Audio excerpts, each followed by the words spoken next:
ঝাড়ু হাতে যে মানুষটিকে দেখতে পাচ্ছেন প্রথম দেখায় সাধারণ কোনো নিরাপত্তা কর্মী মনে হলেও তার পরিচয় পাওয়ার পর চোখ কপালে উঠতে পারে অনেকের। তিনি আর কেউ নন বাংলাদেশ জাতীয় ক্রিকেট দলের নিয়মিত সদস্য স্পিনার নাসুম আহমেদের পিতা।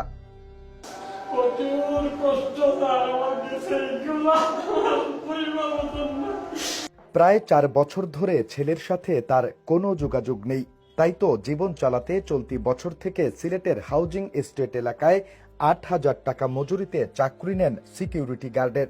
এখন সেই টাকায় চলে তার জীবন। আর এই যে ছেলেটা দেখছেন, এত বড় থেকে ছেলেটারে মানে এই পর্যন্ত ছেলেটার বয়স হয়তো ২৮-৩০ হইতে পারে, কিন্তু আমি তো চোখের আড়াল হয়েছে মাত্র ৪ বছর। এই বিল্ডিং এ কাজ করি, এই ৩ তলা বিল্ডিং এ কাজ করি, কোনো সময় আপনার নিচে কাজ করি, কোনো সময় রিক্সা চালাই, কোনো সময় এই যা পাই তা করি। সিনেমার কাহিনীকেও যেন হার মানাবে বাংলাদেশ জাতীয় ক্রিকেট দলের খেলোয়াড় নাসুম আহমেদের বাবার জীবনের করুণ কাহিনী। খ্যাতির সুড়ঙ্গ বেয়ে যখন ছুটে চলছেন ক্রিকেটার নাসুম, তখন শেষ বয়সে দারিদ্রতায় ধুঁকছেন তারই বাবা আক্কাস আলী।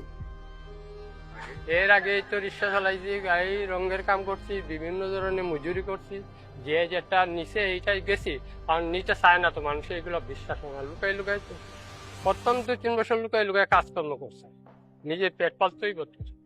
প্রায় ৩ বছরই আমি কাজকর্ম করছি। স্থানীয়দের সাথে কথা বলে জানা যায় নাসুমের বিয়ের পরই নষ্ট হয়ে যায় বাবা ছেলের সম্পর্ক। যদিও তীব্র অভাব আর কষ্ট সহ্য করে ছেলে নাসুমকে বড় ক্রিকেটার বানিয়েছেন বাবা। একজন বড় মাপের ক্রিকেটার হয়েও বাবার প্রতি এমন আচরণ লজ্জার, এমনটাই মনে করছেন স্থানীয়রা। আসলে এই জিনিসটা খুবই দুঃখজনক একটা ব্যাপার যে আমাদের জাতীয় দলের ক্রিকেটার নাসুম, ওনার বাবা এখানে মানবেতর জীবনযাপন করতেছেন। খুব খারাপ লাগে একজন খেলা প্লেয়ারের বাপে যদি রাস্তাঘাটে চকিদারি করে, মানুষের বাসায় যদি কাজ করে, রিক্সা চালায়, তরকারি বেচে, তাইলে মনে একটা সড়ক মানুষের ছেলে সন্তান যদি বাপে পাগল হয়ে যায়, ছেলে সন্তান তুকাইয়া যাচ্ছে কান থেকে আইয়ে নিয়ে নানি একদিন আইয়া তুকাইয়া বা করতে তাহলে আসলে সত্যিকার অর্থে এটা খুব হৃদয় বিদারক। বাট ওইখানে কিন্তু সে ওই কাজটুকু করতে পারে না। একজন বাবার মানে একটা ছেলে তার বাবার প্রতি যতটুকু সহানুভূতি থাকার দরকার, ওইটুকু তাদের কাছে, আমার কাছে মনে হয় যে তার কাছে এটুকু নেই। তবে বাবা হিসেবে ছেলে নাসুমের প্রতি কোনো অভিযোগ নেই তার। ছেলে কষ্ট পাবে বলে এড়িয়ে যান সবই।